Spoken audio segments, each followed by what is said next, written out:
نحمده ونصلي ونسلم على رسوله الكريم أما بعد فأعوذ بالله من الشيطان الرجيم بسم الله الرحمن الرحيم يا أيها الذين آمنوا اتقوا الله وكونوا مع الصادقين صدق الله العلي العظيم وبلغنا رسوله النبي الأمي الكريم ونحن على ذلك لمن الشاهدين والشاكرين والحمد لله رب العالمين غوث اعظم بمن بے سر و سامہ مدد قبلہ دین مدد کعبہ ایماں مدد انتظار کرم تسمن عینی را اے خدا جویو خدا بینو خدا دا مدد.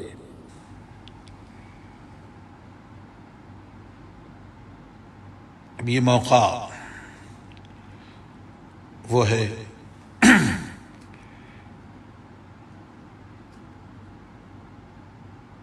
حضور صد الشریعہ علیہ رحمت و رضوان کا عرس مبارک کا موقع.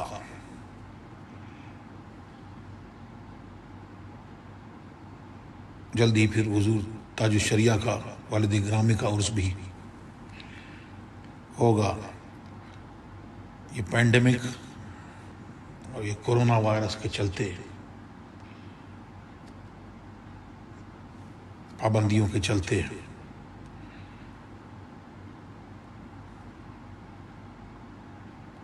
اب یہ عرس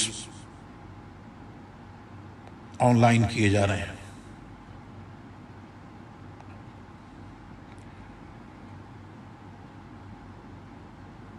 مجھ سے بھی احباب نے اصرار کیا کہ میں بھی کچھ حضور صدر الشریعہ کے عرس میں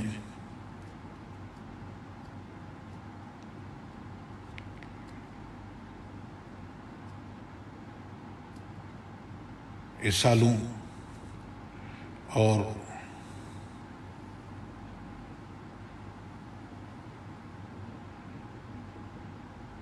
یہ ان لوگوں کی بے پناہ محبت ہے کہ فیض بڑھ رہا ہے. اس فیض میں اس فقیر کو بھی ہمیں سننے والوں میں رکھ لیتے. یہی تھا کہ نہیں میں بھی کچھ عرض کروں ان کی شان رفیع میں کیا عرض کر سکتا ہوں.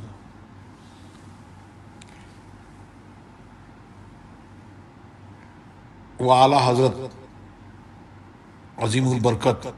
رضی اللہ تعالی عنہ کی زندہ کرامت تھے اور اعلیٰ حضرت کا علمی فیض حضور صدر الشریعہ کے ذریعے ہند و پاک کے طول و عرض میں عام ہوا. چنانچہ بڑے بڑے جلیل القدر علماء اساتذہ جن میں مجاہد ملت حضرت مولانا حبیب الرحمن صاحب اور شمس العلماء قاضی شمس الدین، صدر العلماء سید غلام جیلانی میرٹھی اور محدث اعظم پاکستان حضرت مولانا سردار احمد صاحب رحمۃ اللہ تعالی علیہ، ان کے شاگرد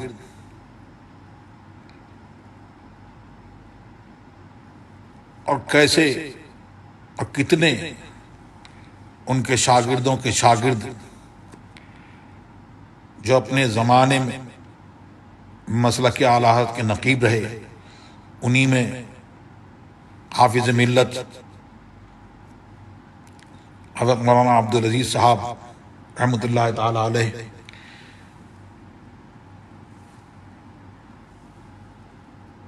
ایسے ایسے ان کے شاگرد بہت ہیں جنہوں نے صدر الشریعہ سے اعلیٰ حضرت کی محبت اور اعلیٰ حضرت کا علمی فیض دونوں حاصل کیا. اور ان کے خانوادے میں اعلیٰ حضرت کی محبت اور اعلیٰ حضرت کے خانوادے سے محبت آج بھی سروں کی آنکھوں سے دیکھی جا سکتی ہے، اور حضور صدر الشریعہ پر اعلیٰ حضرت کا فیض خوب برسا، اور اعلیٰ حضرت کی شان تفقع سے صدر الشریعہ کو خوب حصہ ملا۔ اعلیٰ حضرت خود فرماتے ہیں کہ موجودین میں اگر آپ دیکھیں گے تو تفقع سب سے زیادہ مولوی امجد علی صاحب میں آپ پائیں گے۔ حضور صدر الشریعہ اعلیٰ حضرت اور خانوادہ اعلیٰ حضرت کے ایک فرد تھے، اور اعلیٰ حضرت عظیم البرکت سے حضور صدر الشریعہ کو خاص قرب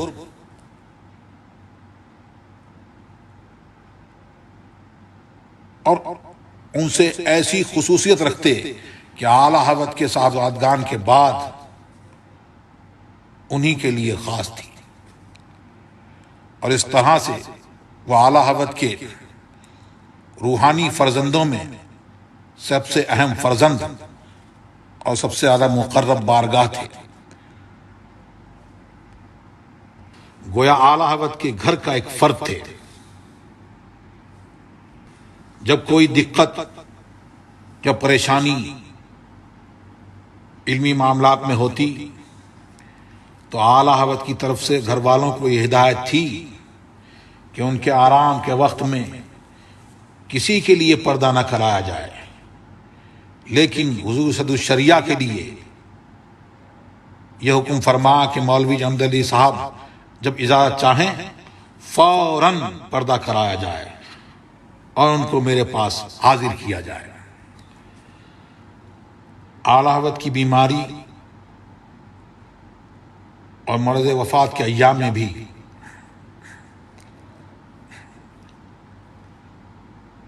آپ اعلیٰ حضرت کے بہت قریب رہے، اور ایک مرتبہ کا واقعہ ہے، حضور صدر الشریعہ اپنے حالات میں قلم بند فرماتے ہیں کہ ایک مرتبہ کسی مسئلے میں کافی الجھن تھی، اپنے طور پر جو جواب سوچتے تھے اس پر مطمئن نہیں تھے، اور اس مسئلے کا کوئی حل نظر نہیں آ رہا تھا۔ بہت کتابوں کو دیکھا، کتابوں کی انگریزی کی، جب نہیں بن پڑا تب اعلیٰ حضرت کی خدمت میں حاضر ہوئے اور عرض کیا۔ اعلیٰ حضرت سے پوچھنے کی منزل تو بعد میں آئی۔ اعلیٰ حضرت نے فرمایا کہ مولانا میرا حافظہ کمزور ہو گیا، آج میری ایک صاحبزادی، میری ایک بیٹی میرے سامنے آئی، میں بہت دیر تک یہ سوچتا رہا کہ ان کا نام کیا ہوگا، مجھے ان کا نام یاد نہیں آیا۔ اس کے بعد فرمایا مگر بد مذہبوں کے رد میں مجھے سب مستحضر ہے، اور ان پر کہاں سے زد پڑ سکتی ہے وہ آج بھی مجھے سب یاد ہے، سب مستحضر ہے۔ پھر صدر الشریعہ نے اپنا سوال پیش کیا، برجستہ فرمایا بحر الرائق کے فلاں صفحے پر فلاں سطر میں اس کا جواب موجود ہے۔ اس سے اعلیٰ حضرت کا استحضار، اعلیٰ حضرت کا حافظہ اور اعلیٰ حضرت کی فقہی جلالت تو معلوم ہوئی ہوئی، اس کے ساتھ ساتھ یہ بھی معلوم ہوا کہ صدر الشریعہ کو اعلیٰ حضرت سے کتنی قربت تھی، اور ان کا مقام اعلیٰ حضرت کی بارگاہ میں کیا تھا۔ اور کیسا فیض اعلیٰ حضرت سے حاصل کیا، اس فیض کا یہ مظاہرہ ہے۔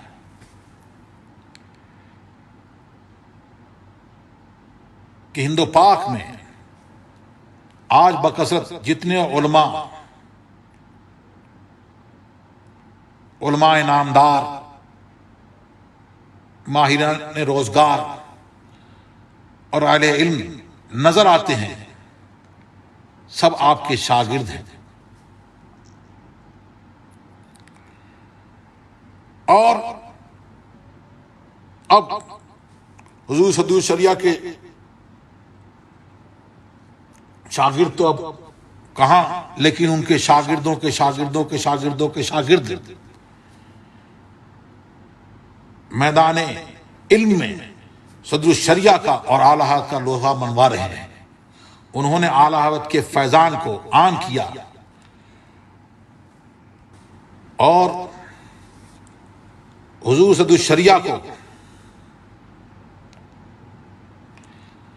اعلیٰ حضرت سے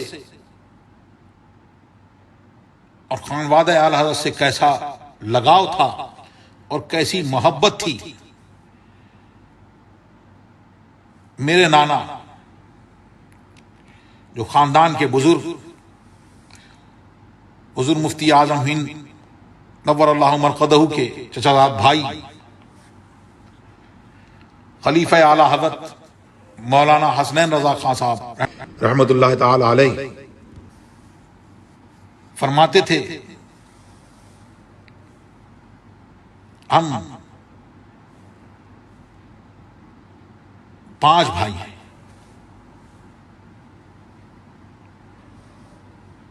یعنی 2 وجود الاسلام حضور مفتی اعظم ہند اور ایک وہ خود، ایک ان کے بھائی اور ایک حضور صدر الشریعہ۔ جب حضور صدر الشریعہ کو یہ بات پہنچی کہ صاحب نے ایسا فرمایا، خاندان کے لوگ ہمارے نانا جان کو صاحب کہا کرتے تھے، وہ صاحب مشہور تھے۔ تو جب یہ بات حضور صدر الشریعہ کو پہنچی تو آپ نے فرمایا، بے شک ایسا ہی ہے، یہ حضرات مجھ سے ایسی ہی محبت فرماتے ہیں۔ مسلک اعلیٰ حضرت کے وہ کیسے نقیب تھے، میں کیا عرض کر سکتا ہوں۔ آپ کا جو کام، آپ کے جو شاگرد، آپ کی جو اولاد، بالخصوص حضور محدث کبیر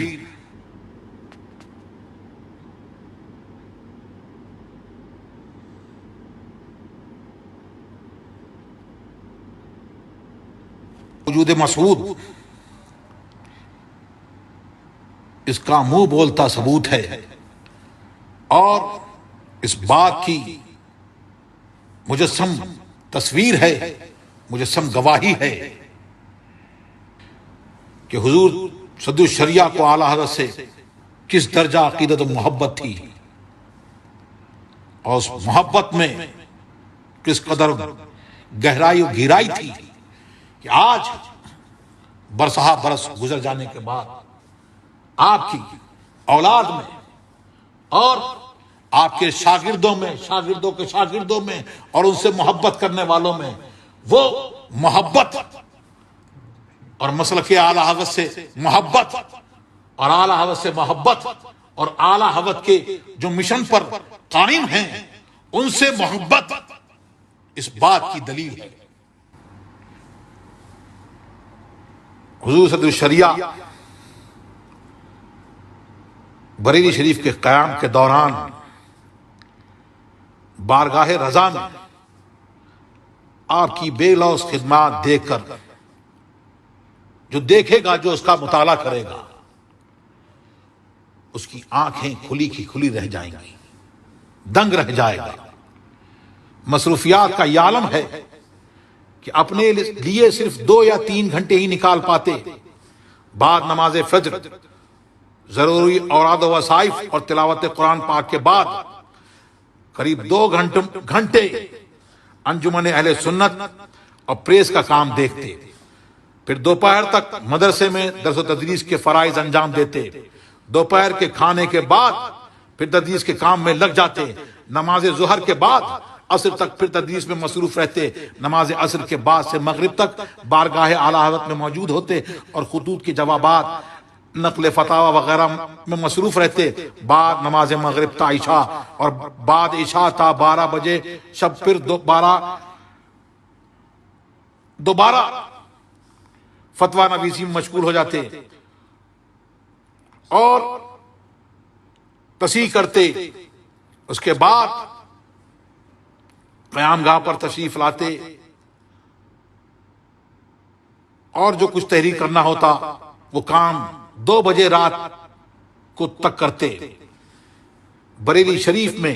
حضور صلی اللہ علیہ وسلم پورے 18 سال تک مسلسل آپ کے معمولات اسی طرح رہے۔ سنیوں پر، اہل سنت والجماعت پر ان کے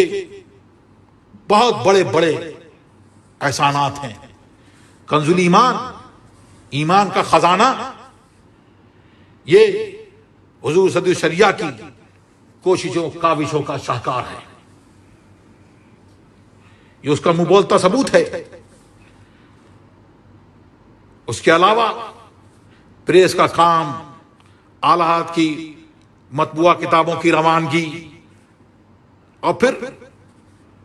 تبلیغ دین کے جلسوں میں شرکت بھی، یہ سارے کام آپ بحسن و خوبی انجام دیتے۔ صدر الشریعہ کی ایسی محنت دیکھ کر اس دور کے اکابر علماء حیران ہو جاتے۔ خود اعلیٰ حضرت کے چھوٹے بھائی حضرت مولانا محمد رضا خان علیہ رحمت اور رضوان بارہا یہ ارشاد فرماتے کہ مولانا امجد علی کا کام کی مشین ہے، وہ ایک کام کی مشین ہے اور وہ بھی ایسی مشین جو کبھی فیل نہ ہو۔ اللہ تبارک و تعالیٰ نے حضور صدر الشریعہ کو جملہ علوم و فنون میں مہارت عطا فرمائی تھی، لیکن تفسیر، حدیث اور فقہ سے آپ کو خصوصی دلچسپی تھی۔ فقہی جزیات ہمیشہ زبان پر رہا کرتی تھی۔ انہی خصوصیات کے سبب اعلیٰ حضرت نے آپ کو صدر الشریعہ کا خطاب اور قاضی شرع کا منصب عطا فرمایا۔ حضور صدر الشریعہ اعلیٰ حضرت کی تصنیفات پر علماء کرام کی تصدیقات کے لیے بھی کوشاں رہتے تھے اور اس کے لیے اپنا ضروری اور اہم کام بھی ترک فرما دیتے تھے، یہاں تک کہ جب آپ 1338 ہجری میں حج کو تشریف لے گئے تو وہاں بھی جید علماء کرام کی تصدیقات کے لیے بڑی کوششیں کی۔ چنانچہ اعلیٰ حضرت کو لکھے اپنے خط میں اس کا یوں تذکرہ فرماتے ہیں۔ رسالہ مبارکہ شمائم العنبر پر بفضلہ تعالی 15 علماء کرام نے مہر فرما دی۔ مفتی شافعیہ جنہوں نے سال گزشتہ میں خلاف کیا تھا، انہوں نے بھی مہر کر دی۔ آج تک برابر اسی کوشش میں رہا اور تمام علماء کے پاس جاتا رہا، بلکہ اس کام کو عمرہ پر میں نے مقدم سمجھا کہ اس درمیان میں صرف 4 عمرے کیے اور صبح سے شام تک دوڑتا پھرتا رہا، یہاں تک کہ اب کافی و وافی تصدیقات حاصل ہو گئیں۔ اس واقعے سے حضور صدر الشریعہ اعلیٰ حضرت سے کتنی محبت تھی، اس کا پتہ اس بات سے چلتا ہے۔ اعلیٰ حضرت نے حضور صلی اللہ علیہ وسلم کے بارے میں خود فرماتے ہیں، میرا امجد مجد کا پکا، اس سے بہت کچیاتے یہ ہیں۔ ان کا علمی کارنامہ بہار شریعت اور تحاوی پر آپ کا حاشیہ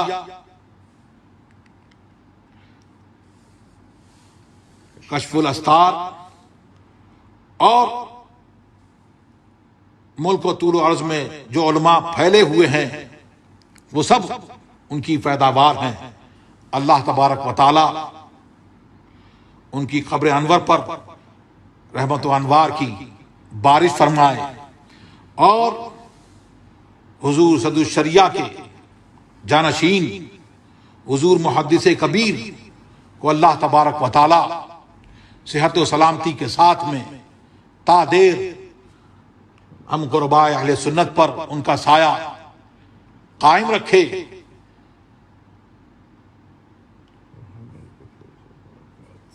اور ان کو فیوز و برکات سے ہم سب کو اللہ تبارک و تعالی مال فرمائے. وآخر دعوانا الحمدللہ رب العالمین. السلام علیکم ورحمۃ اللہ وبرکاتہ.